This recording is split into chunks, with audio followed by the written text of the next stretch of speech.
Salam Bapak Ibu. Shalom. Selamat sore. Terima kasih sudah hadir kembali di perjumpaan kita. Kemarin yang banyak hadir orang muda, mengagumkan sekali.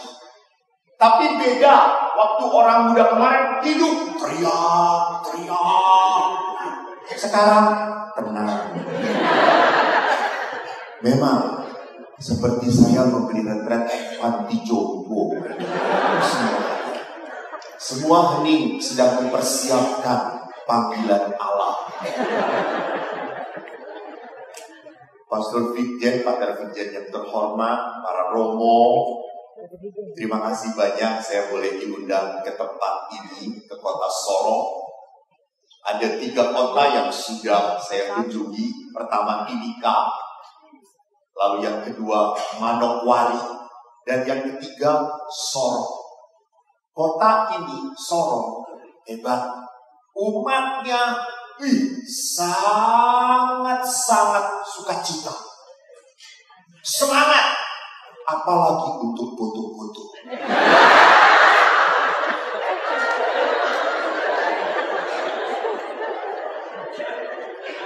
Sampai saya itu lebih capek foto-foto daripada seminarnya.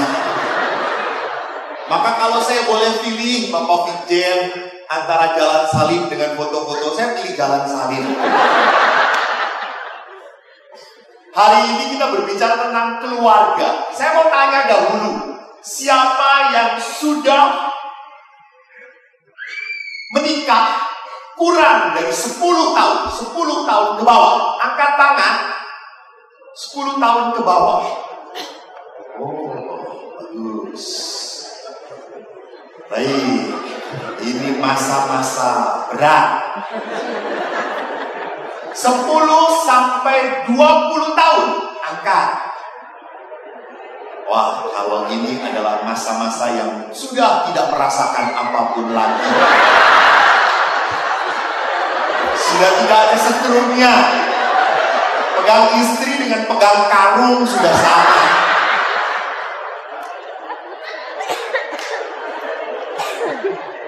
Siapa yang sudah di atas 20 tahun?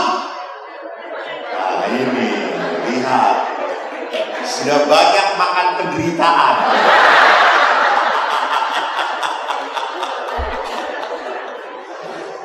Dan siapa yang tidak menikah?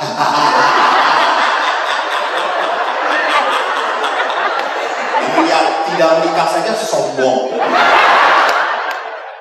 Bapak Ibu saudara-saudari terkasih, terima kasih. Saya semangat kalau berbicara tentang keluarga. Pertama, kenapa? Karena saya dilahirkan dari keluarga yang tidak ideal, tidak. Tetapi saya dan adik-adik saya tumbuh sebagai anak-anak yang hormat pada orang tua. Kami tumbuh sebagai anak-anak walaupun pernah dilukai, tapi sekarang yang paling berharga bagi kami adalah orang tua. Yang kedua, saya bekerja 25 tahun di rumah retret Pratista. Bersama anak-anak, seringkali sedih kalau sudah anak-anak doa malam. Hampir 70%, bahkan sampai 80% doa anak-anak itu sama. Yaitu apa? Tuhan, jangan sampai papa mama cerai.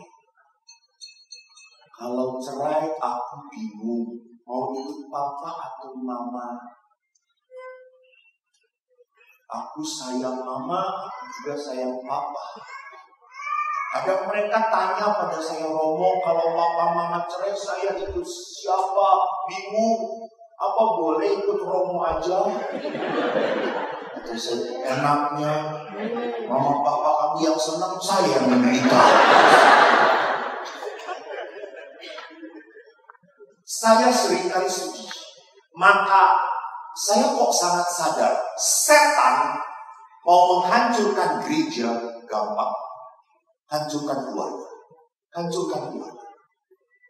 Di saat keluarga banyak maaf yang cerai, gereja hancur. Pasti. Kenapa? Karena di dalam gereja sudah tidak ada kasih lagi. Dan keluarga adalah gereja mini, gereja pertama. Nah, Bapak Ibu, kalau kita berbicara tentang hidup berkeluarga, hidup sebagai imam, lebih berat mana? Hidup berkeluarga atau hidup sebagai para imam ini? Langsung berkeluarga. Begini aja ceritanya.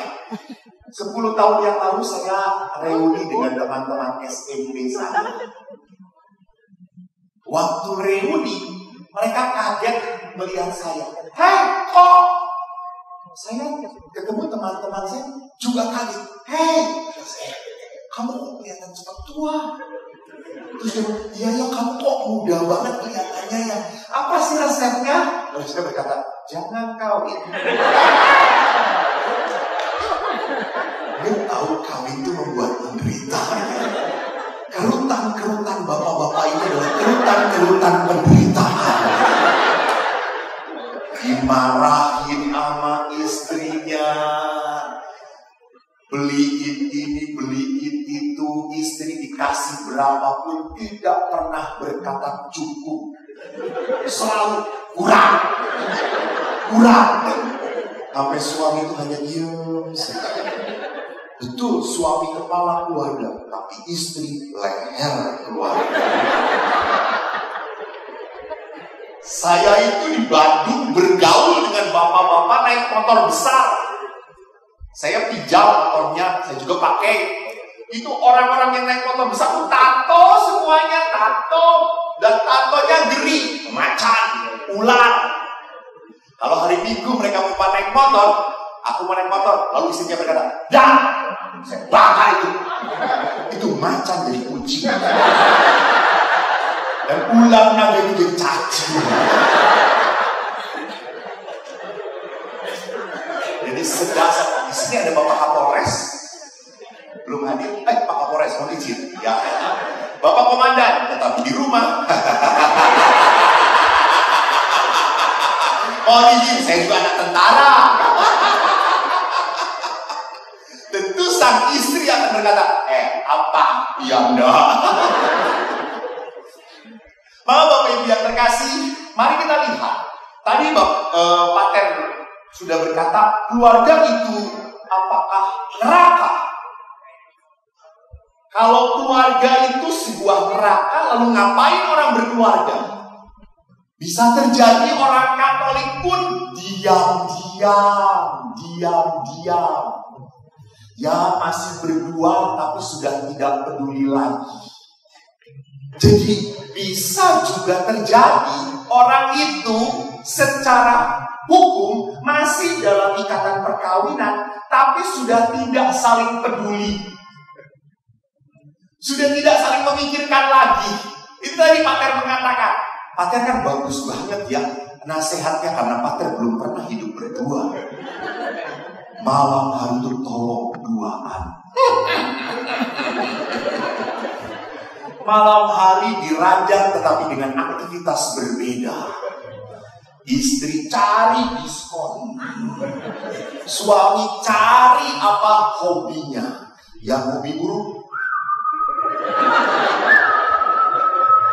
dia urusin burung kecil ini, dan dia tidak urusin burungnya sendiri.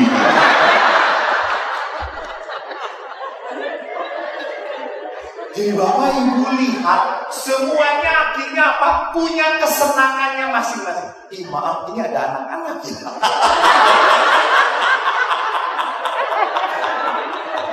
Tolong anak-anak ini pegangin ke telinganya ya. Jadi lihat di sini, seringkali bahwa yang merasa di dalam keluarga punya masalah adalah istri. Maka lihat, kalau punya anak pun siapa yang selalu repot? Istri. Anak sekolah misalnya di luar Sorong ini, Ibu yang selalu pikir, aduh gimana ya anak kita, sehat gak ya? Pak gimana? Apa jawab bapak? Diemin aja udah besar. Nanti kalau ada apa-apa coba telepon. Tahu-tahu gak telepon anaknya udah mati. Seorang ibu selalu memikirkan. Itulah wanita. Kenapa pria gak pernah memikirkan? Karena tidak ada otaknya. Ada juga ada, tapi gak pernah dipakai gitu ya. Maka otak laki-laki itu kalau dijual mahal, karena jarang dipakai. Di perempuan itu segalanya dipikirkan. Betul. Coba bapak-bapak pergi ke luar kota. Siapa yang memikirkan bawa baju ini, baju itu? Siapa? Istri. Istri itu semua dimatchingkan. Kamu warna pink ya. Saya mawar. Ya, suaminya ya. Semua harus matching. Istri.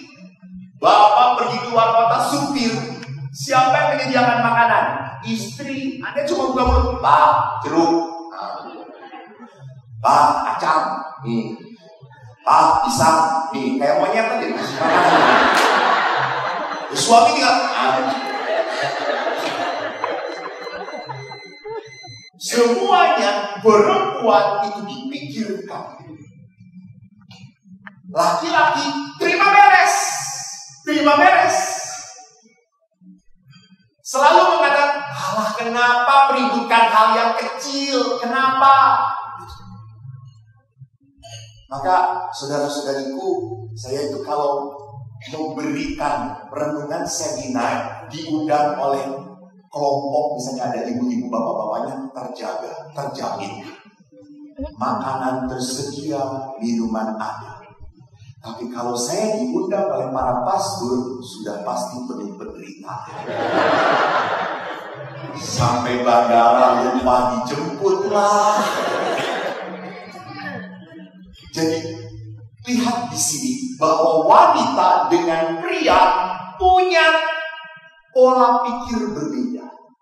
Maka mari kita lihat apa penyebab perceraian, apa penyebab dari perpisahan. Karena apalagi sekarang saya banyak menghadapi kasus-kasus perkawinan usia-usia muda, baru 2 tahun, 3 tahun perkawinan, merasa gak cocok, dah cerai. Seolah-olah cerai ini jalan satu-satunya. Apalagi sudah memberkatanya, diberkati oleh 10 uskup dan 100 imam. Gak ada sih. Tapi baru 2 tahun, 3 tahun cerai. Ada apa? Rupanya setelah kami evaluasi, orang menikah itu high expectation, low preparation. Terlalu tinggi ekspektasinya, harapannya, rendah persiapannya, kurang disiapkan.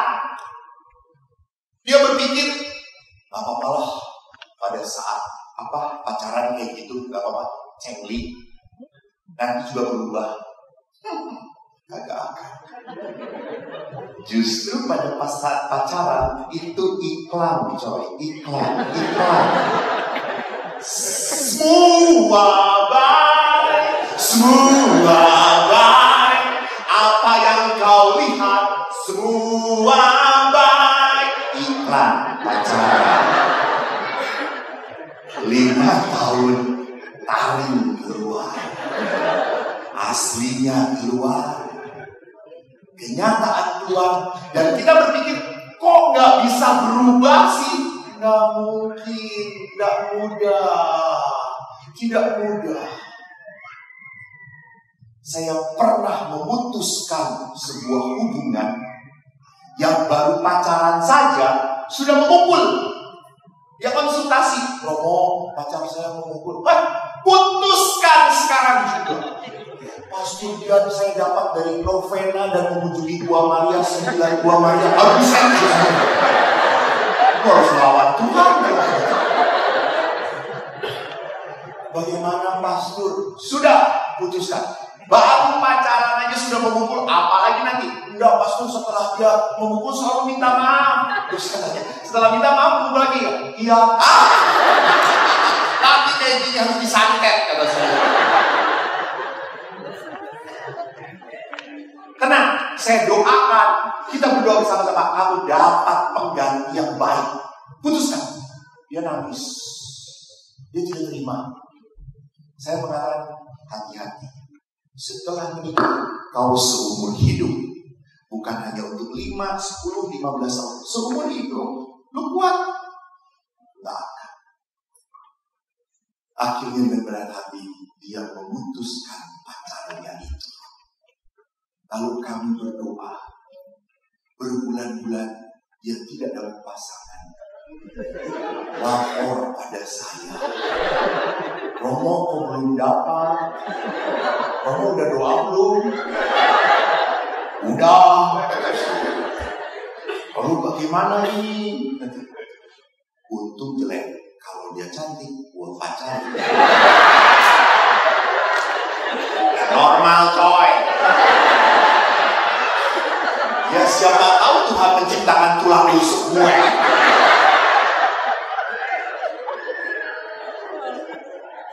Lalu akhirnya saya pun berdoa, Tuhan tolong dengarkan doaku, tolong berikan pasangan pada dia. Kalau kau ingin panggilanku selamat.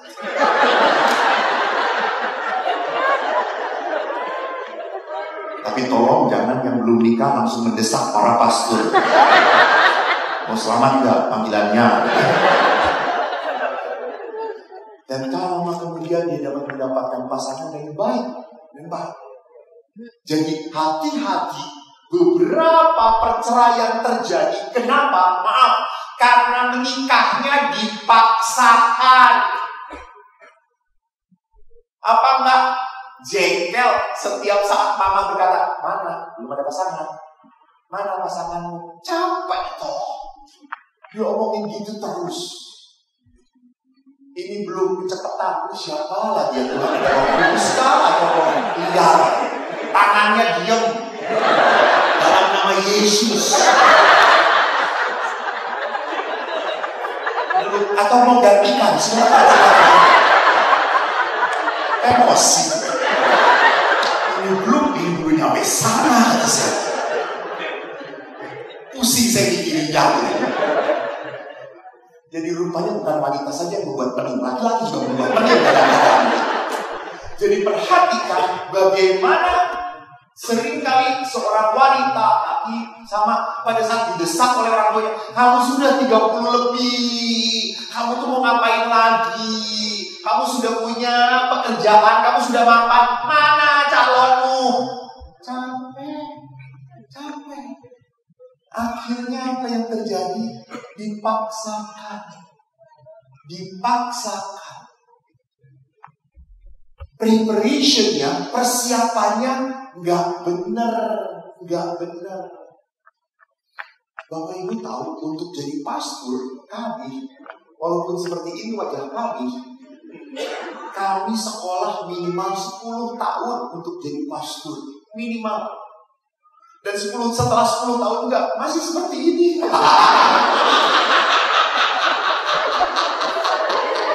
Mengharukan dan menyedihkan.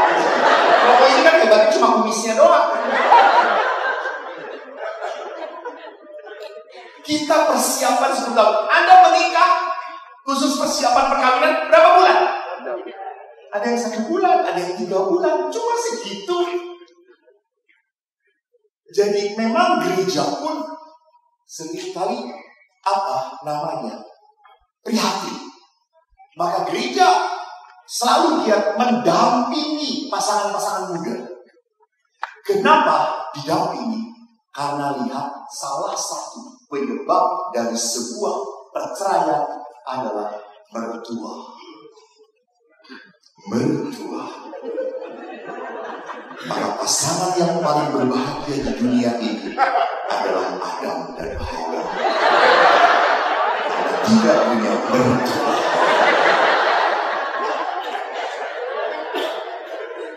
di Bandung, di tempat kota saya tinggal, ada mie yang paling pedas di dunia. Nama mie itu adalah lidah mertua.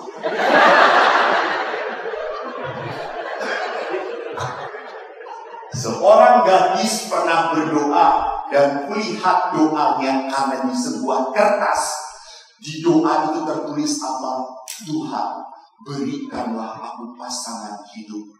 Dan semoga pasangan hidup yang Kau berikan untuk aku sudah tidak punya mama.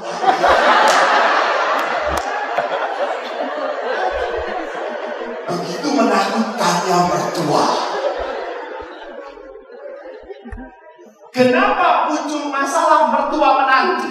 Biasanya kalau mertua menantu kan antara ibu dan wanita, toh? Kalau bahasa Inggris lebih gampang, lah. Bahasa Inggris itu mother and daughter-in-law. Perempuan-perempuan kagak ada mantu laki-laki ribut. Enggak, mereka cuma tenang.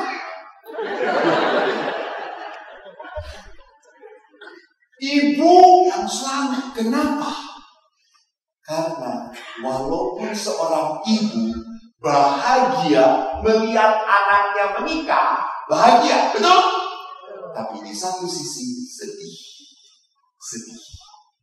Anaknya diambil oleh si borong kokok.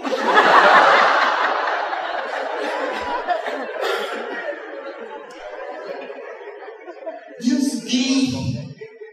Saya sudah membesarkan dia, saya sudah membiayai dia. Tiba-tiba dia lebih sayang pada wanita lain daripada pada ibunya. Halo, sedih. Walaupun berbahagia, betul, tapi sedih. Jadi tidak mudah hubungan antara mertua dan menantu. Mertua merasa bahwa sudah mendidik anaknya, sudah tahu banget, tahu sekalinya. Ya memang, berapa puluh tahun dia dengan anaknya. Sekarang diambil dan menikah dengan kamu, lu belum tahu anak gue. Itu ya. Maka saya selalu tidak pernah setuju kalau rumah bersatu dengan mertua mati.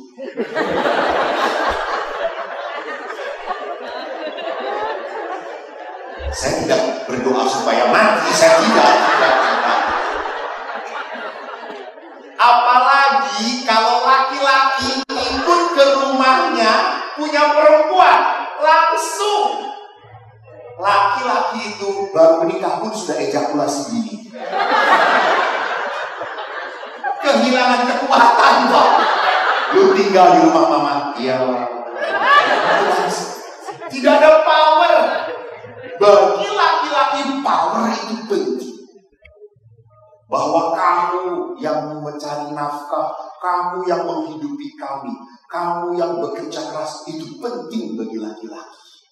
Maka kalau laki-laki merasa lutut tinggal di rumah mertua, ingat ya, langsung dia, iya, betul. Maka di situ mulai terbuka kunci pada perselingkuhan.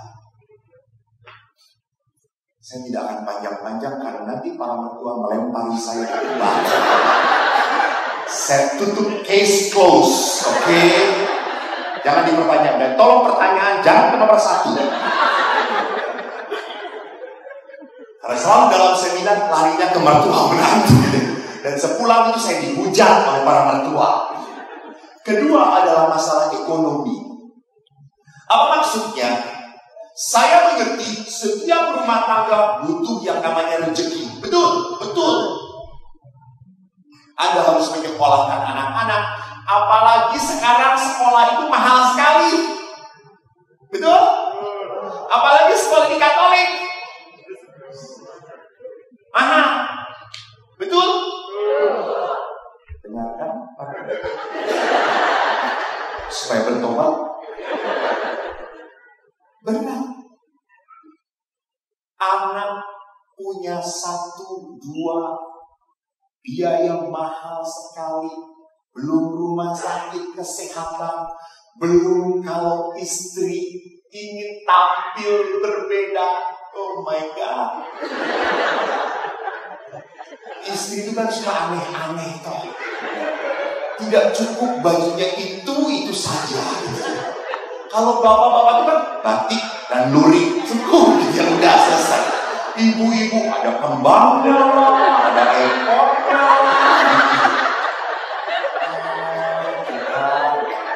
Suka aneh. Sobek sana, sobek sini.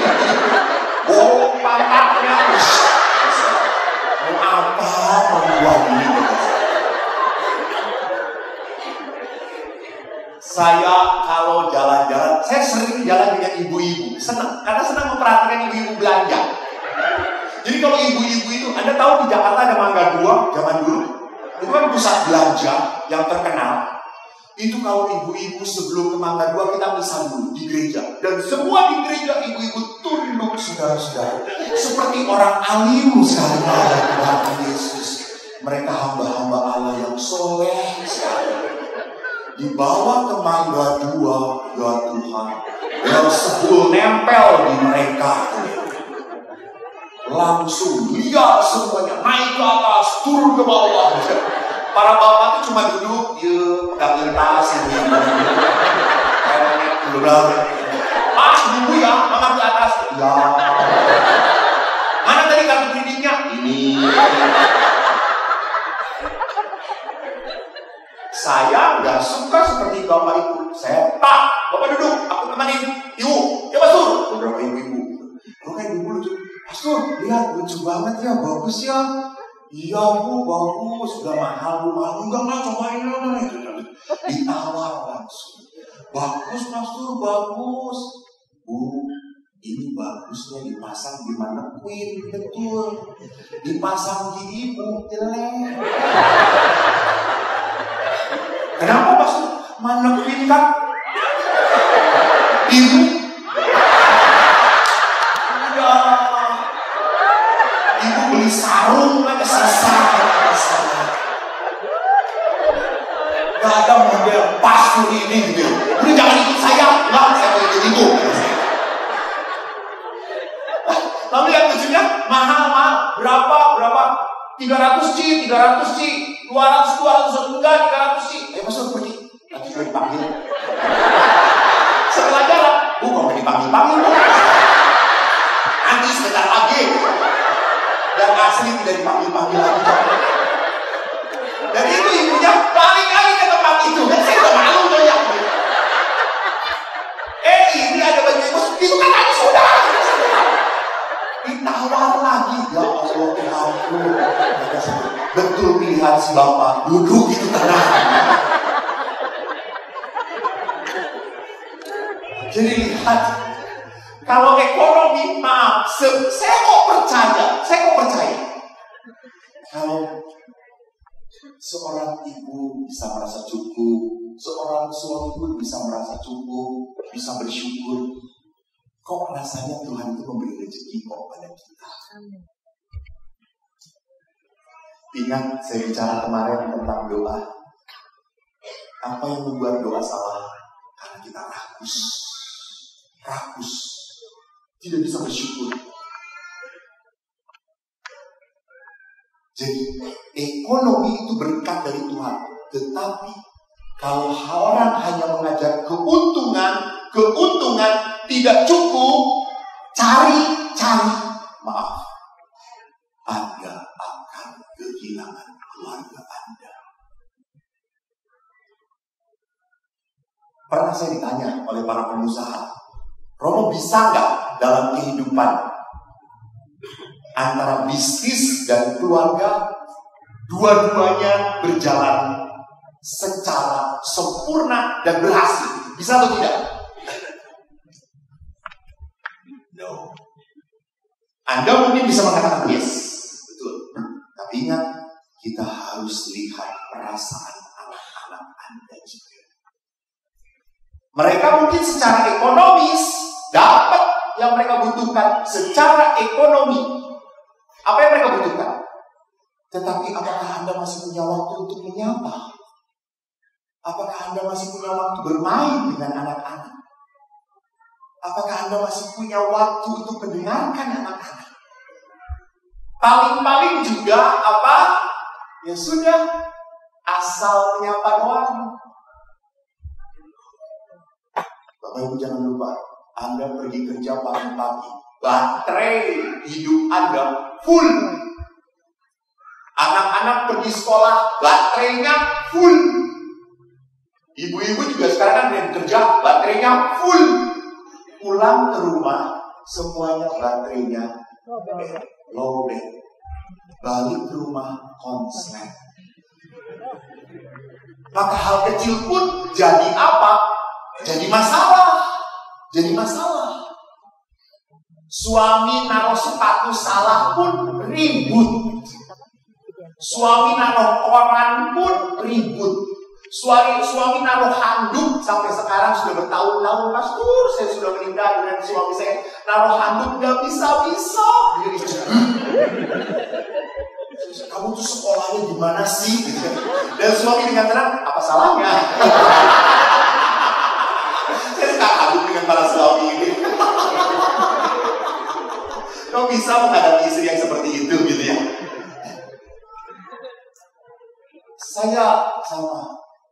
Saya di rumah 4 bersaudara, saya anak pertama. Dan ayah saya tentara. Ayah saya itu pangkatnya, Mandan, cuma membantu letnan 1, sersan mayor. Lalu kalau ayah saya dimarahi oleh komandannya, pulang, prajuritnya Eko.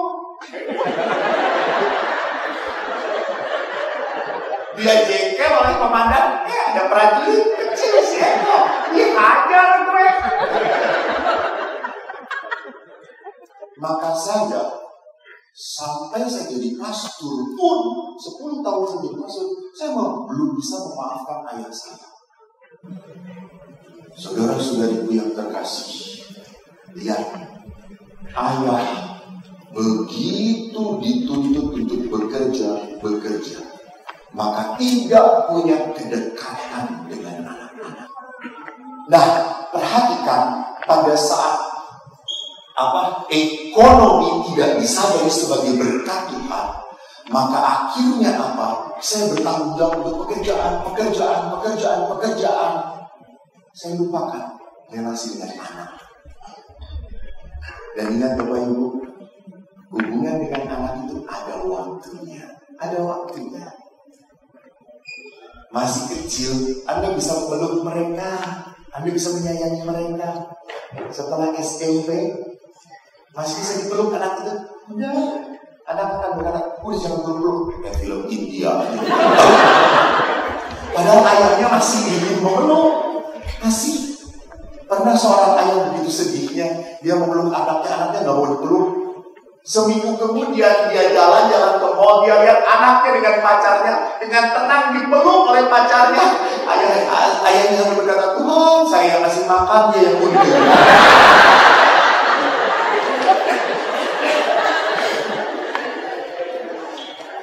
Jadi tidak ada rumusan kalau Anda terobsesi pada ekonomi, kita harus punya ini, punya itu. Anda akan kehilangan keluarga. Jadi memang di sini butuh yang namanya balancing. Maka yang ketiga, masalah yang membuat perceraian adalah komunikasi. Sejak sebelum menikah ada waktu untuk berbicara, ada waktu untuk ngobrol, ya toh? Saya itu paling suka kalau lihat orang pacaran. Saya nggak pernah iri, nggak iri, karena saya sudah berpikir jauh penderitaannya. Jadi waktu pacaran Anda punya waktu untuk ngobrol, berbicara, tetapi setelah menikah, apakah masih terjadi? Ngobrol, ujung-ujungnya marah-marahan. Bicara, ujungnya pasti tidak sependapat. Kenapa sampai seperti itu? Jadi perhatikan di sini, komunikasi pun akhirnya menjadi apa? Terputus. Dan Bapak Ibu harus tahu, laki dengan perempuan itu beda. Perempuan, konon katanya perempuan satu hari harus 30.000 kata satu hari. Bayangin. Sedangkan laki-laki cuma 700 kata.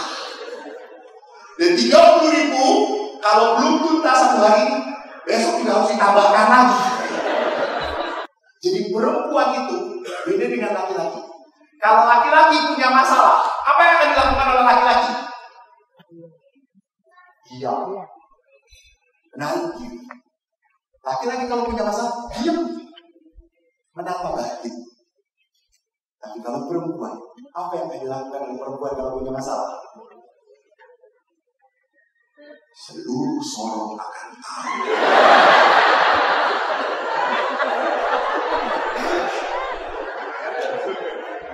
Maka kalau ingin tahu bagaimana pastor ini, tanya ibu-ibu. Gelontor semua. Perempuan kalau ada masalah bicara. Dan perempuan itu kalau bicara belum tentu cari solusi. Karena saya pernah ketemu perempuan konsultasi, saya beritahu itu langsung, udah itu saya sudah lakukan. Ngomong lagi, saya beritahu ini, udah saya sudah lakukan. Sampai saya capek, udah saya capek. Solusinya apa Pastor? Enggak, saya nggak bisa ngasih solusi. Ibu aja sendiri sana. Jadi memang perempuan itu bercerita bukan cari solusi, hanya untuk apa? Cerita. Maka Pak, perempuan itu butuh apa? Dengerin aja. Oh.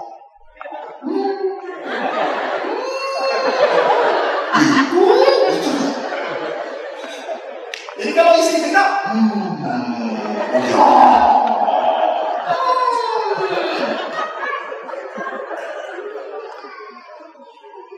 karena apa? Butuh sekali berbicara, menumpahkan. Itu perempuan. Laki-laki itu membereskan sendiri. Maka kalau ibu lihat suami sedang punya masalah, nggak bisa lihat papa cerita, ayo cerita, istrimu cerita. Saya yakin suami akan berkata, apaan sih? Cerita. Kenapa? Keempat, masalah di dalam sebuah perkawinan yang mengakibatkan orang akhirnya sampai kepada keinginan untuk berpisah adalah apa? Salah pemahaman. Ada banyak orang yang punya pandangan bahwa perkawinan itu harus membahagiakan. Jadi kalau saya tidak bahagia, ya sudah, saya harus berhenti. Karena bahagia itu identik dengan saya senang. Salah. Kalau tujuan perkawinan adalah sebuah kebahagiaan, saya jamin semuanya akan bisa. Saya coba tanya para pastor setia yang jujur. Siapakah yang selalu bahagia menjadi pastor? Selalu bahagia. Ya kan? Tidak ada yang berani yang katakan siapa. Lihat umat seperti ini pasti menderita. Jadi kebahagiaan itu adalah sebuah apa? Buah dari pengorbanan. Lihat seorang ibu, walaupun lapar dan lihat anaknya, Mam, aku mau makan, tolong buatin supermie, Mam. Pasti ibu berkata, oke deh, Mama buatin supermie, dia buatkan. Walaupun dia lapar, dia kasih supermie kepada anaknya, dia lihat anaknya semangat makan, dia bahagia. Itu kebahagiaan dia raih dari sebuah pengorbanan. Bahkan ibu-ibu sekarang lebih baik lagi. Kalau Mam, aku lapar Mam, tolong buatin supermie. Oke, Mama temenin ya. Dede satu supermie, Mama dua supermie. Maka bentuk ibu-ibu sekarang sudah tidak beraturan, toh. Sancang di mana-mana menghilang diri.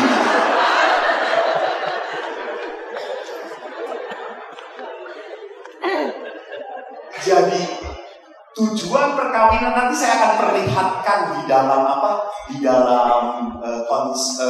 KHK. Sekarang mari kita lihat, kalau demikian salah pemahaman bahwa tentang perceraian, mengapa cerai ada di dalam buku Musa? Kalau begitu, memang tertulis secara literer tertulis ada cerai. Tetapi Yesus memperlihatkan kenapa Musa sampai memberikan surat cerai. Jelas di sini. Musa memberi izin untuk menceraikan dengan membuat surat cerai. Kata Yesus, justru karena ketegaran hatimu lah, maka Musa menuliskan perintah ini. Jadi perceraian diberikan oleh Musa karena ketegaran hati. Next. Apa itu? Sebab pada awal dunia Allah menjadikan mereka laki-laki dan perempuan. Sebab itu laki-laki akan meninggalkan ayahnya dan ibunya dan bersatu dengan istrinya, sehingga keduanya menjadi satu daging. Demikian mereka bukan lagi dua, melainkan satu. Karena itu apa yang dipersatukan Allah tidak boleh diceraikan manusia. Jadi lihat, luka kalau tidak dibereskan akan merembet pada apa? Pada sebuah relasi. Maka tidak aneh, maaf juga, kasus mertua menantu. Masalahnya, kalau anak ini adalah anaknya mama, anak mama, sedikit-sedikit ke mama, sedikit-sedikit ke mama. Jangan berpikir setelah menikah akan mudah meninggalkan mamanya. Enggak. Apalagi mamanya memakai sabda Tuhan. Ingat, hukum Allah yang terdepan. Hormatilah orang tua. Bapak Ibu ingat, seringkali memang sedih. Romo di satu sisi dia orang tua saya, di sisi lain ini istri saya, ini keluarga saya. Apakah dosa atau tidak? Saya tidak mengikuti kata-kata orang tua. Bapak Ibu ingat, perintah Allah, perintah keempat berbunyi, hormatilah orang tua. Tidak ikutilah kata-kata orang tua. Jadi Anda menghormati bukan berarti harus mengikuti kata orang tua. Karena orang tua belum tentu berbicara demi kebaikan keluarga. Jangan-jangan orang tua pun berbicara karena terluka ditinggalkan oleh anaknya. Dan ingat toh, mertua itu sudah makin tua, gak ada pekerjaan lagi. Semua diurusin, semua dipikirkan. Maka saya itu selalu ngomong kepada para mertua, ayo punya kegiatan, main macok lah, ayo gampang lah. Sampai tadi lucu di pengumuman 1 Petrus, ada ulang tahun gereja, pertandingannya main gaplek. Semua ngomong langsung, gaplek. Aktiflah. Senang bersamalah, periksa kesehatan bareng-bareng lah, ngobrol bareng-bareng lah, sehingga ada aktivitas. Nah, yang berikutnya mari kita lihat di sini bahwa di dalam sebuah perkawinan, Amoris Laetitia pun dekretnya dan dokumen dari Bapak Suci berkata, seringkali kita memperlakukan perkawinan seperti memperlakukan barang. Jadi kalau sudah tidak menarik lagi, buang. Sudah tidak terpakai lagi, hilangkan. Nah, sedikit-sedikit putus. Next. Dan bahkan di dalam Amoris Laetitia, karena tuntutan sosial, ekonomi, membuat para anggota keluarga tidak akrab, kurang berkomunikasi. Orang tua sudah tidak bisa ngatur anak-anak lagi. Diatur oleh anak-anak. Anak-anak merengek. Tantrum disebutnya dalam istilah psikologis. Nangisnya merengek. Orang tua kalah. Ya sudah, ayo. Biar gak ribut, kasih handphone. Biar tenang, main game. Kebablasan. Saya banyak menghadapi tantrum keponakan saya. Keponakan saya kalau saya pulang, mereka adalah apa? Pemeras pastur ego. Dia tahu pastur ini punya uang saku per bulannya. Jadi kalau bulan muda, saya datang ke rumah ayah, nengok ayah.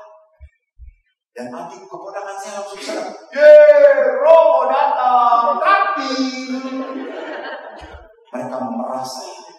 Tukang palak, premannya saya itu keponakan saya. Suatu saat saya datang, dan saya udah ngomong kepada keponakan saya, Romo gak punya uang, dadah. Gak apa-apa Romo, kami sudah dikunjungi Romo, bahagia kok. Kurang ajar keponakan saya. Mulutnya manis sekali. Lalu saya ngomong, Romo mau ke Indomaret. Mau apa Romo? Aku udah senang banget. Mau beli pulsa, titik, gak ada ikut. Lalu satu keponakan saya ngelucu. Romo, Pak di Romo, aku antar. Gak, nanti kamu pas cari es krim. Tidak Pak D, saya hanya khusus untuk mengantar Pak D. Betul Pak D. Janji. Tidak akan cari es krim? Tidak Pak D. Ayo, saya atur. Langsung saya masuk ke Indomaret. Kalau Indomaret cari pulsa harus ke sebelah toh. Saya ke sebelahnya, keponakan saya langsung lari ke tempat es krim. Saya diemin. Dan dia pinter. Pak D, sudah lama keponakanmu ini tidak makan es krim Pak D. Saya diemin. Dia makin keras. Pak D, berbelas kasihlah pada keponakanmu Pak D. Lalu sebelahnya ngomong, Pak, itu anaknya mau es krim. Dia dengar.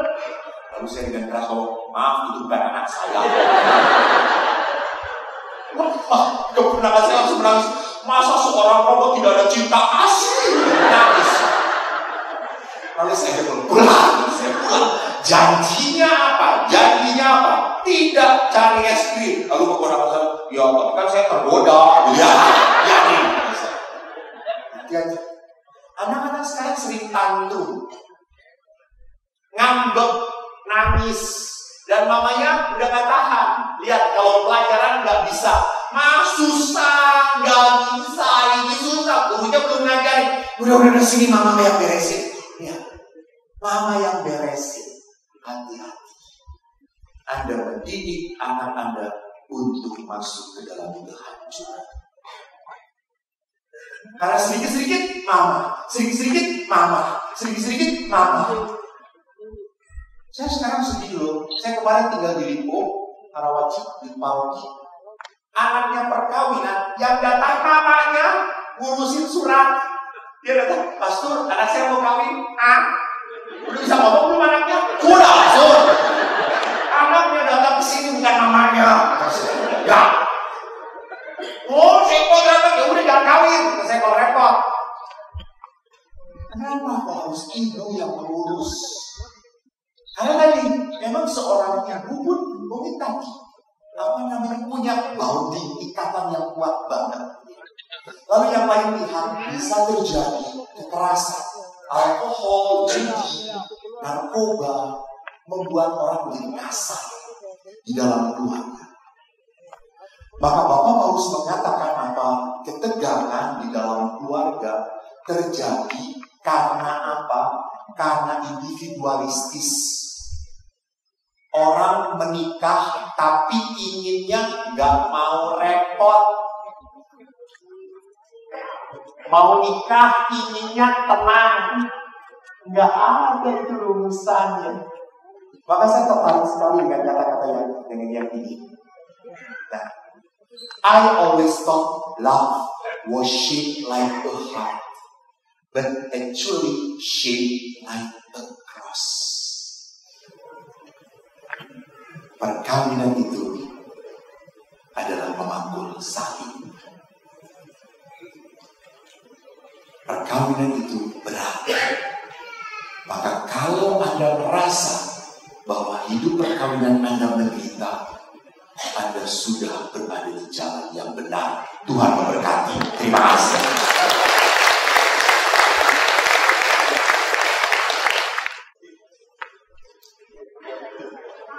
Jadi di dalam perkawinan tadi kita menyelesaikan sesi pertama dengan mengatakan bahwa kalau Anda sekarang hidup dalam perkawinan dan menderita, Anda sedang berada di jalan yang benar. Dan paling benar adalah apa? Anda tetap setia. Setia. Karena kesetiaan itu yang akan menjadikan penderitaan itu menjadi kemuliaan. Penderitaan itu akan menjadi sukacita. Nah, Bapak Paulus di dalam dokumen yang tadi kita lihat, Amoris Laetitia, mengatakan, bagus, tidak ada keluarga sempurna. Tidak ada keluarga jatuh dari surga, terbentuk sempurna, dan dikemas sekali bagi semua. Dan bahkan Bapak Paulus mengatakan, Anda menikah dengan suami yang tidak sempurna. Suami pun menikah dengan istri yang tidak sempurna. Dan Anda pun punya anak-anak yang tidak sempurna. Dan anak-anak pun punya orang tua yang tidak sempurna. Maka apa? Kita harus berkembang tahap demi tahap. Berkembang. Jadi perkawinan itu justru mengembangkan kita. Jadi jelas ya Bu, bukan hanya mengembangkan badannya saja. Mengembangkan batinnya itu yang penting.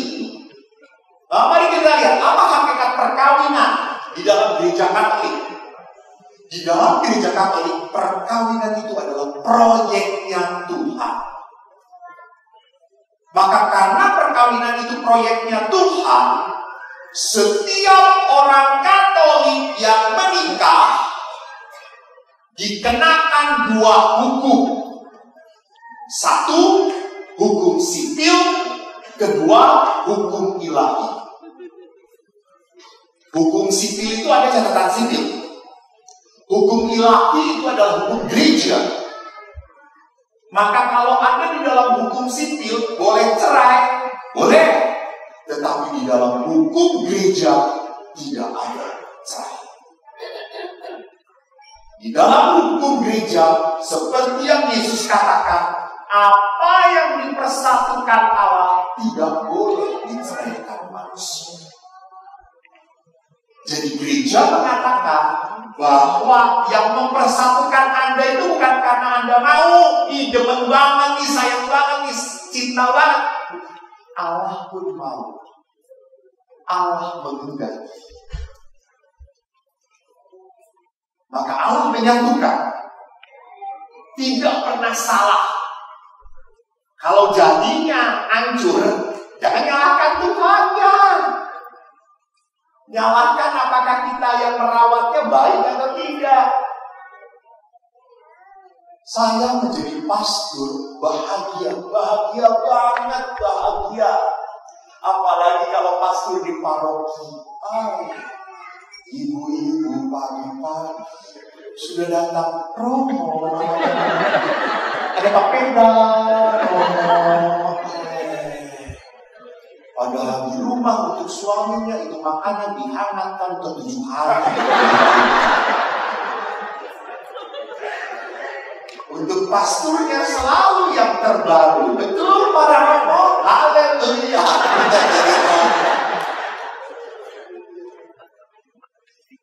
Jika hanya itu, jadi romo itu di mana-mana selalu dinomorsatukan. Saya itu kebetulan saya terkenal. Dan kalau saya terkenal makan di mana-mana gratis. Romo, potret romo. Karena romo gak perlu bayar, sudah dibayar. Kalau gitu saya tambah. Jadi kalau ini proyek Allah, kita harus sadar Allah itu mau memberkati kita. lewat apa? Perkawinan. Maka nanti dilihat di dalam Amoris itu bagus banget. Yang kedua, keluarga adalah jalan kekudusan. Hidup keluarga itu jalan kekudusan. Bukan berarti dalam hidup keluarga jalan kekudusan berarti saya harus aktif di gereja pelayanan. Tidak, bukan seperti itu. Karena banyak pelayanan adalah sebuah pelarian. Karena malas jengkel dengan pasangannya, sudah pelayanan saja. Nggak benar itu. Pelayanan harus bertolak dari keluarga yang baik, dari keluarga yang damai, bukan melarikan diri. Maka bagaimana Allah menguduskan kita? Justru Allah menguduskan kita dengan menghadirkan kelemahan pasangan Anda. Jadi kalau pasangan Anda itu nyebelin, bersyukurlah kepada Tuhan. Saya jadi kudus. Kalau istri Anda cerewet, bersyukurlah kepada Tuhan. Tuhan, syukur. Ini yang membuat saya kudus. Kalau suami Anda tidurnya,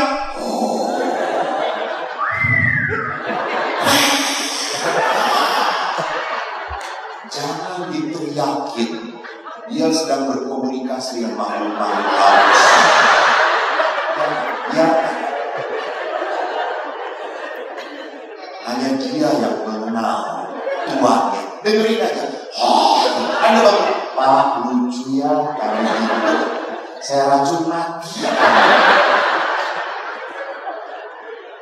Betul.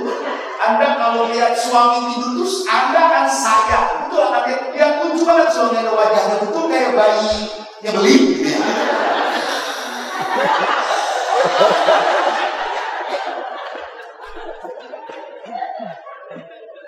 Tapi itulah kekudusan. Anda tidak bisa tidur supaya apa? Anda mendoakan suami Anda. Jadi Anda tidur, Anda berdoa ke Tuhan.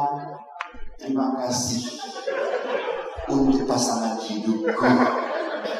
Tapi kalau kau mau panggilin, silakan.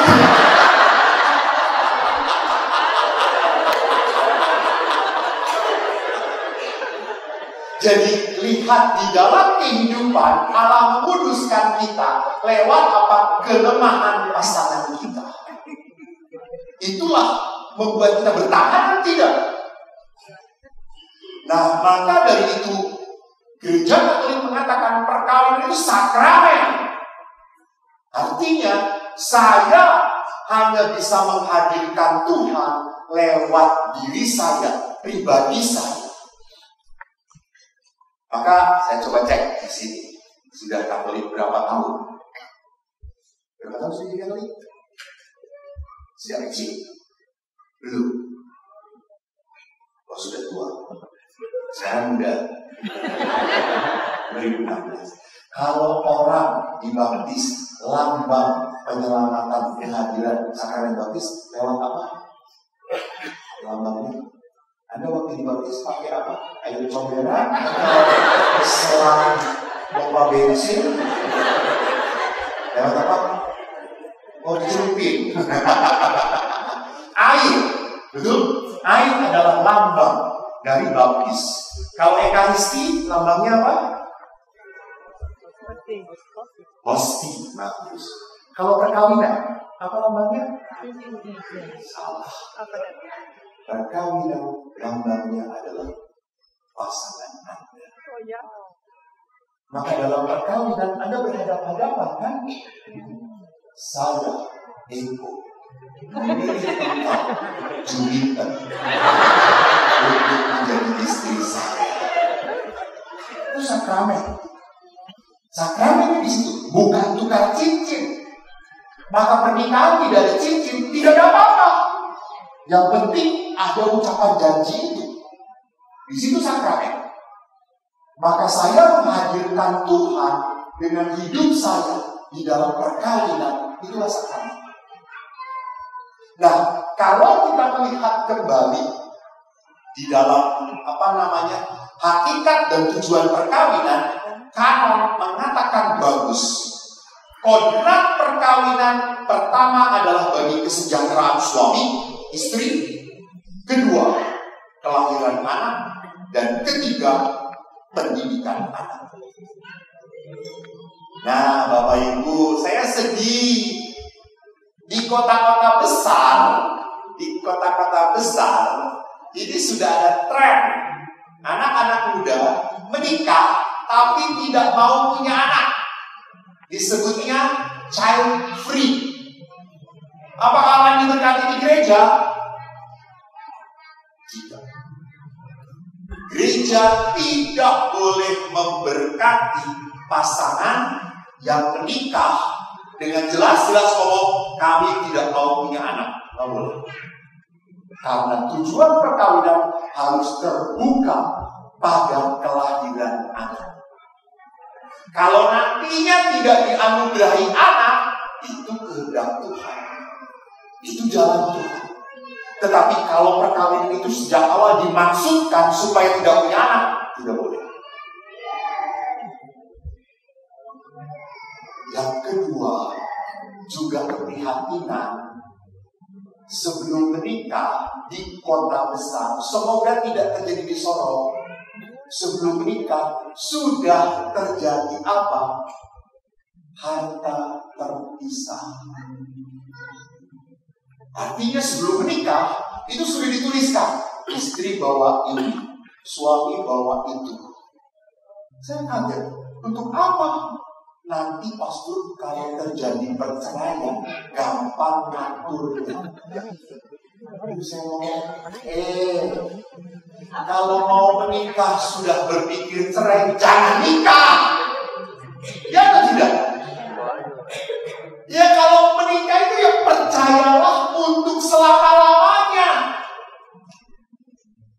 Saya pun sama kalau saya mau memberkati toko, tempat usaha. Saya tanya Bapak itu, Pak, Romo tolong berkati toko. Baik Pak, saya tanya, Bapak percaya nggak toko Bapak akan diberkati Tuhan? Kalau Bapak ini berkata, ya terserah Tuhan gimana nanti, nggak akan gua berkati. Memulai usaha dengan sebuah keraguan, ngapain? Sama dengan perkawinan pun. Melangkahlah dengan sebuah iman, percaya. Bukan nekat, percaya. Jadi gereja pun sama tidak pernah mendukung harta terpisah. Karena lihat apa yang dipersatukan Allah. Di dalam perkawinan itu kebersamaan seluruh hidup. Harta suami ya harta istri, harta istri ya harta istri. Jelas Bapak-bapak? Dengarkan itu. Karena kalau apapun yang sudah masuk ke dalam dompet istri, susah keluarnya. Betul Bapak-bapak? Betul. Rasakan penderitaan sampai mati. Nah, lihat, maka karena tujuan perkawinan itu demi kesejahteraan, halo? Demi sebuah kesejahteraan, berarti ada apa? Ada batasan. Ingat, setelah Anda menikah, jangan sama hidupnya sebelum menikah. Harus ada batasan. Batasan relasi dengan pasangan. Coba relasi dengan pasangan. Saya tanya, ibu-ibu, apakah boleh membuka handphone suami? Boleh.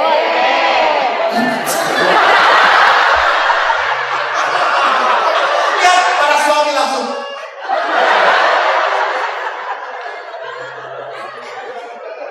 Dan ibu-ibu tanpa dosa, boleh. Modar gue. Ibu-ibu harus tahu ya, membuka handphone suami itu sama dengan suami masuk ke ruang pengakuan dosa. Semua dosa ada di situ. Dari nama yang kudus sampai wedus ada di situ.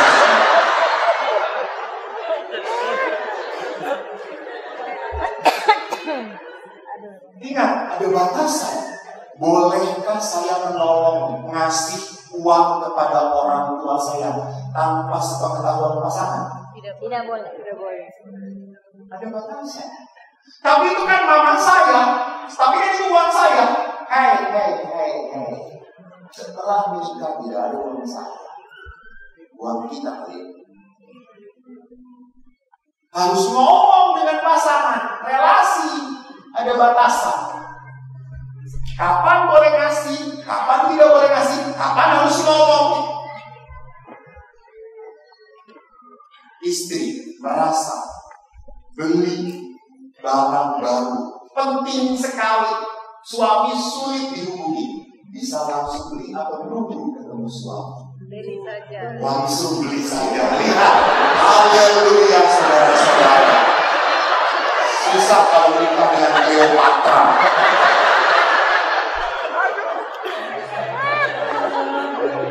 Tanpa merasa berdosa, beli saja. Maka para suami pun sama prinsipnya. Lebih baik minta maaf daripada minta izin.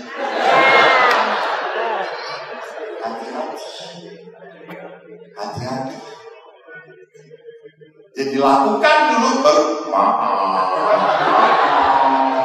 Kalau pernah salah maaf.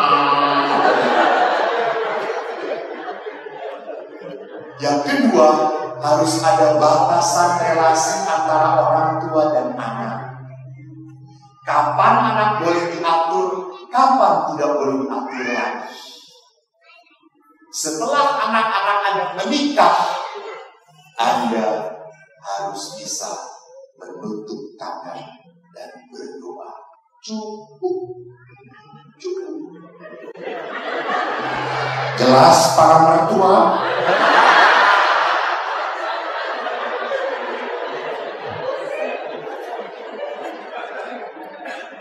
Relasi dengan anak sudah tidak berhak lagi ngatur-ngatur. Karena anak punya rumah tangganya sendiri. Jangan merasa bersedih kalau dia punya waktu untuk keluarga. Ayah, saya pernah ngeluh tentang adik saya. Ya, setelah kita berdamai, ayah saya langsung curhat pada saya. Padahal anak bodoh, tapi bijaksana. Romo. Ayah saya tuh, adik kamu tuh ya sudah lama nggak pernah datang, nggak pernah nengokin orang tua. Males dia tidak datang, jengkel saya. Baru saya ngomong, Pak, Bapak prodiakon, Bapak aktivis gereja, rendah hati.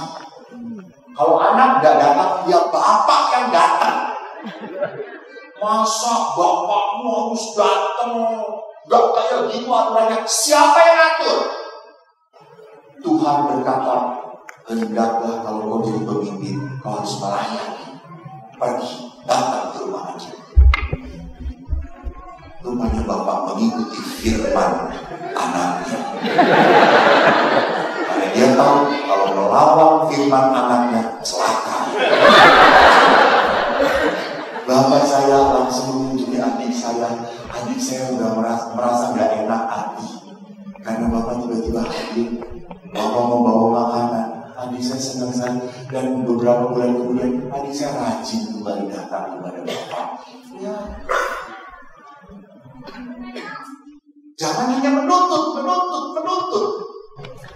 Do something. That is love. Love not waiting. No. Love not waiting. Love is the one who make the first step. Cinta itu harus pertama yang saya lakukan. Bukan nungguin. Yang ketiga adalah relasi antara pasangan dengan orang lain. Nah, ini harus ada batasan. Boleh enggak para ibu suami Anda reunian? Tidak boleh. Aku semakin bahagia menjadi pastor, saudara-saudara di tempat ini. Ini istri-istri yang baru pertama kali saya seminar bertemu dengan istri-istri yang kejam. Langsung tidak boleh.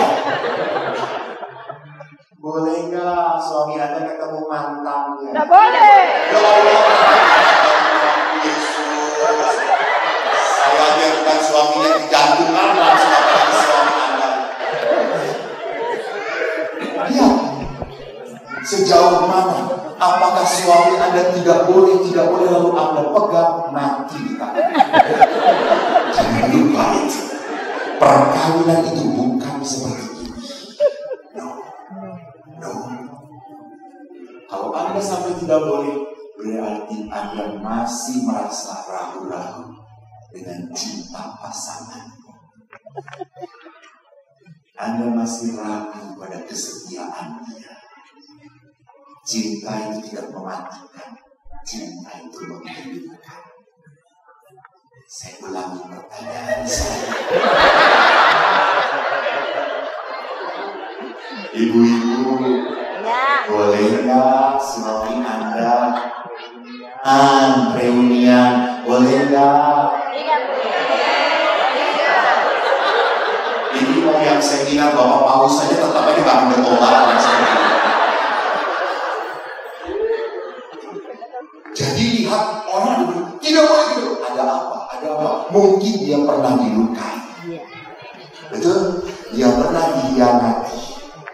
Maka bereskan dahulu. Bicara, ngomong, ikut bareng reunian, ajak. Nah, boleh.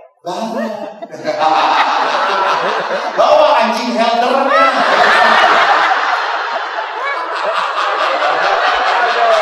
Itu siapa? Anjing kampung.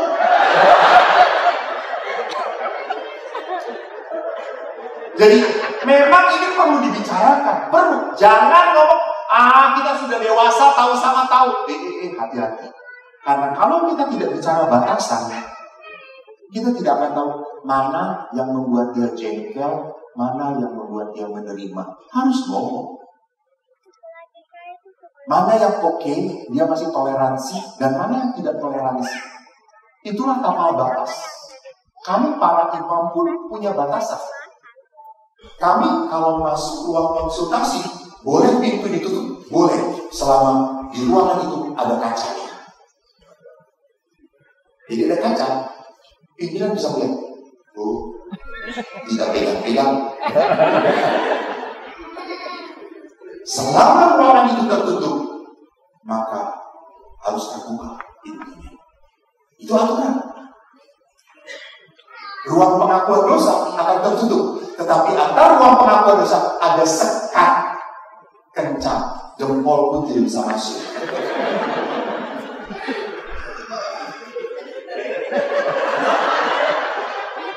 Jadi pakai tidak bisa menggigit nenek-nenek.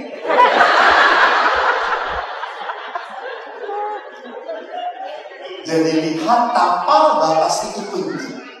Bahwa kami pun di Regula, kebetulan saya dengan Bapak Vijen sama Regulanya Ordos Santo Agustinus, Regula kami Agustinus juga tidak pernah boleh kami jalan sendirian untuk misalnya berenang sendirian, kalau ada kawan.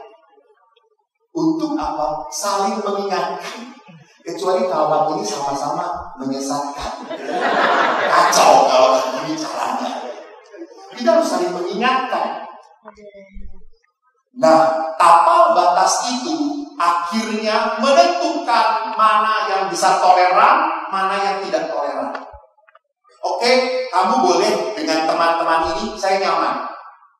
Karena mohon maaf, ada juga teman-teman suami yang sedikit-sedikit ngaco. Dibawa kekacauan. Saya kalau dengan para itu, tolong ya maaf, saya merasa tidak nyaman. Ngomong, bicara, jangan kamu dengan dia lagi. Kemudian dia lagi. Emang kenapa? Gak. Loh, gak bisa. Anda harus ngomong, bicara, diskusikan, dialog. Karena dengan demikian, akhirnya saling mengerti. Oke, kamu kalau saya pergi dengan ini, kamu ganti. Saya ingat, saya ini seringkali membawa bapak-bapak yang naik motor besar, jialah. Jadi ibu-ibu itu kalau selama dengan saya, boleh. Dengan Romeo, boleh. Ibu-ibu itu tidak tahu bahwa kalau malam saya disuruh tidur duluan. Dan malam mereka pergi kurang ajar bapak-bapak Nah, kesimpulannya apa? Membangun tapal batas supaya apa? Saya memprioritaskan relasi saya dengan suami dan istri segala-galanya. Saya menghargai pasangan saya, maka saya ada batasan. Dan membangun tanpa batas itu berarti apa? Ngajak pasangan berbicara, ngobrol, membahas, tidak diem saja. Dan yang saya menarik adalah kalau perkawinan itu anugerah Allah, pasangan itu berasal dari Tuhan, dikasih oleh Tuhan. Kalau ada masalah, tolong libatkan Allah. Libatkan Tuhan. Kalau Tuhan yang menyatukan, ngobrol dengan Tuhan. Jangan langsung Anda memutuskan. Hanya melibatkan kemarahan, kejengkelan, luka dan sakit hati Anda. Please deh.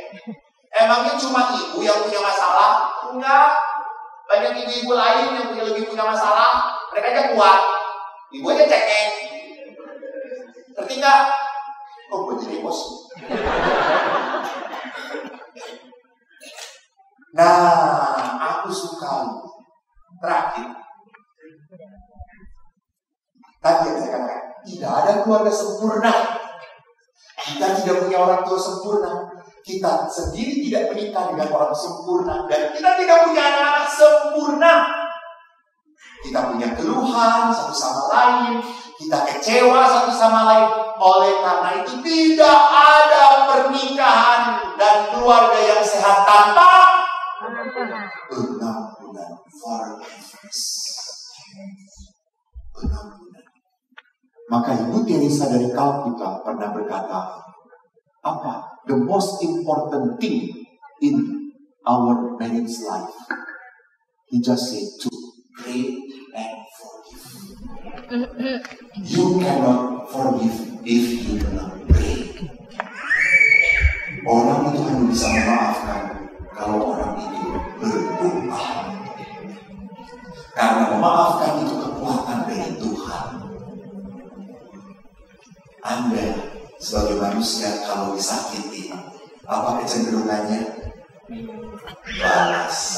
Betul atau tidak? Suami saya lari dengan wanita satu, saya bisa satu bus. Balas. Tetapi kalau kita hanya ribut dengan masalah saya terluka, saya jengkel, kapan Anda ngomong dengan Tuhan? Maka forgiveness itu adalah kekuatan dari Tuhan. Saudara-saudariku, waktu aku selesai retret dengan ayahku, setelah ayahku cerita masa kecilnya, saya langsung deketin ayah dan saya berkata, ayah, sejak kecil saya sedih sebetulnya karena tidak ada di dalam foto ayah menggendong saya. Di dalam foto, 3 adik digendong oleh ayah. Saya digendong oleh tukang becak. Sampai saya tanya pada ibu, ayah saya yang asli yang mana? Ibu berkata, ya itu ayahmu. Kenapa kok aku gak pernah digendong, malah digendong oleh bapak tukang becak yang susah aku ke sekolah? Kamu waktu kecil jauh dari ayah sedang tugas. Saya punya hubungan tidak dekat dengan ayah. Maka setelah kami rekoleksi retret, saya deketin ayah dan saya berkata, ayah, bolehkah saya memeluk kamu? Dan ayah tanpa ngomong, ayah memeluk saya. Dan kami memeluk begitu lama. Sampai ayah berkata, ini pelukan yang terindah yang saya dapatkan. Dan setelah itu, ayah saya kalau dipotret langsung memeluk ibu juga. Langsung. Saya sampai peluk ayah. Kenapa sekarang kalau dipotret ibu dipeluk? langsung, lebih baik dipeluk sekarang daripada nanti sudah dingin. Betul loh, betul. Mengungkapkan cinta harus di saat pasangan masih ada. Dan berguna pasangan meninggal dibuatkan pompa yang besar. Batu nisan terbuat dari emas, dia akan merasakan apapun. Maka setelah saya berdamai dengan ayah, saya makin kagum dengan ayah. Ayah amat ekspresif menyayangi kami. Sampai ibu itu setelah pensiun, ibu sakit. Dan waktu sakit, total dilayani ayah 8 tahun. Ibu stroke, hidup sama. Ayah itu ngangkat ibu ke kamar mandi, ibu dimandikan. Setelah itu ibu dibedaki, ibu diberi pakaian oleh ayah, ibu berjemur, ayah masak. Sampai kami ngomong sebagai anak-anak, Pak, kita sewa perawat supaya bapak tidak capek. Apa ayah katakan? Tidak, ini istriku. Dulu waktu ayah muda, ibumu, istriku melayani aku dengan baik. Kalau sekarang istriku sakit, ini jatah aku melayani dia. Dan sampai ibu akhirnya masuk ICU, meninggal di depan kami. Dan waktu meninggal, ayah berkata apa? Saya bahagia, ibumu tidak sakit lagi. Sekarang saya yang sakit. Karena saya ditinggalkan orang yang saya sayangi. Wow, that is the beautiful love from my father. Thank you, God bless you.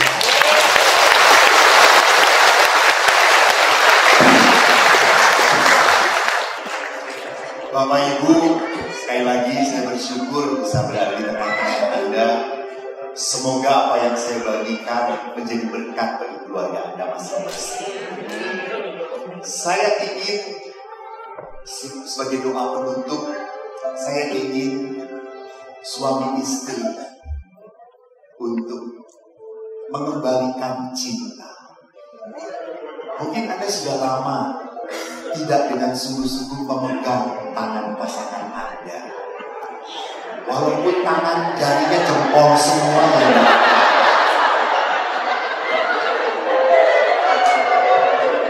Maka saya undang para suami istri untuk berdiri berpasangan. Silakan berdiri di tempat Anda masing-masing.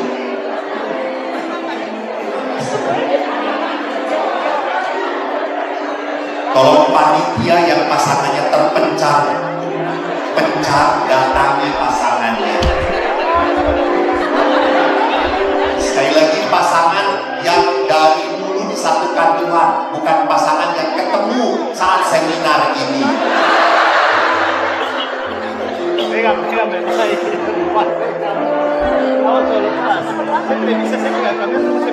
Baik, saudara-saudari yang lain, yang pasangannya tidak ada, yang pasangannya sudah bersama alam atau bersama wanita lain,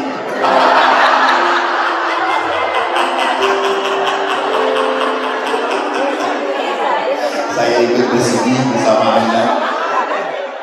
Kalau pasangan Anda sedang tidak ada, it's okay, tidak apa-apa. Jangan tinggalkan pasangan.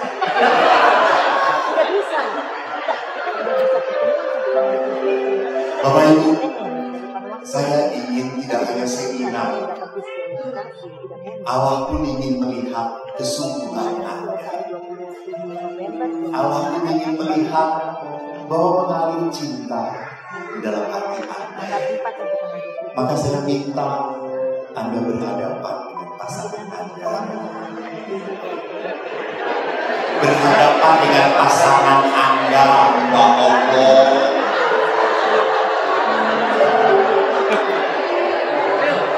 Suami Nomor sini.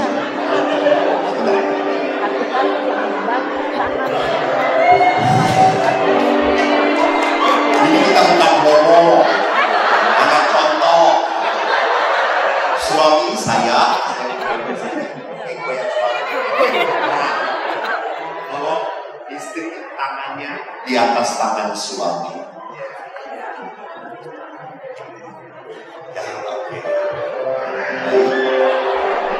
Anda menggenggam pasangan dan mata Anda tertuju pada pasangan Anda.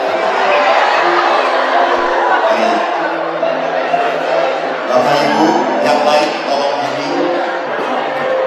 Yang lain tolong hening. Mari kita hening sejenak. Saya minta tenang. Bapak Ibu yang terkasih, ingatkah Anda sekian tahun yang lalu Anda menggenggam tangan kiri di hadapan Tuhan? Sekian tahun yang lalu Anda mengatakan, Tuhan, aku mencintai Dia. Tuhan, Dia anugerah indah bagiku. Bapak Ibu, Anda menggenggam anugerah dari Tuhan. Rasakanlah, ini tangan yang sudah mengobati Anda di waktu sakit. Ini tangan yang meneguhkan Anda di waktu bersedih. Ini tangan yang memeluk Anda dengan penuh sayang dikala Anda jatuh. Ini tangan yang telah berjalan bersama-sama. Melalui tangan inilah Tuhan memberkati engkau. Melalui tangan inilah anak-anakmu lahir ke dunia. Melalui tangan inilah Tuhan telah menunjukkan cintanya padamu. Saudaraku, genggamlah dengan penuh syukur. Dia masih bersamamu. Tuhan masih memberi kesempatan padamu untuk bersama-sama menikmati kehidupan. Memang kadang pahit, kadang sakit, kadang tangan ini pernah melukai engkau, pernah menyakiti engkau. Allah mengajarkan pada kita, ampunilah, ampunilah. Kuatkanlah hatimu, lewati setiap persoalan. Tuhan Yesus selalu menopangmu. Jangan berhenti harap.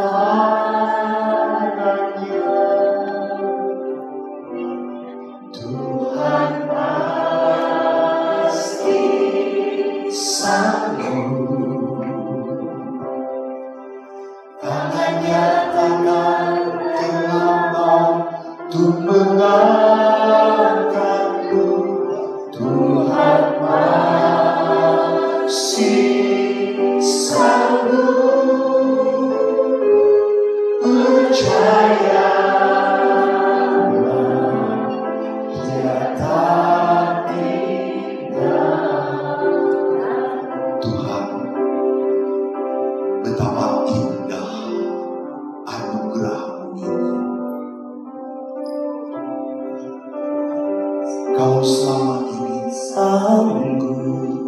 kami bisa berjalan, kami percaya Tuhan sampai mati kami bisa berjalan berdua.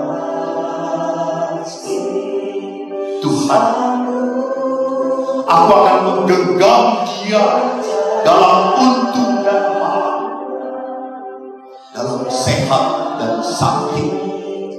Aku tak akan pernah meninggalkan Dia. Tuhan, terima kasih. Engkau yang telah menguatkan kami. Engkau yang telah menjadikan kami dapat menerima satu dengan yang lain. Maka Tuhan, kuatkanlah ikatan cinta kami. Berkatilah kami. Semoga Engkau menurunkan berkat atas anak-anak ini. Dalam nama Bapa dan Putera dan Roh Kudus. Silakan kecup pasangan Anda masing-masing. Peluklah dengan kehangatan yang Anda berikan sejak dahulu. Kita beri tepuk tangan untuk Bapak Ibu semuanya. Terima kasih Tuhan memberkati Anda. Anda yang bersuka cita, Anda yang menikah, saya yang terharu. Terima kasih. Saya selesai daripada iri hati, saudara-saudara.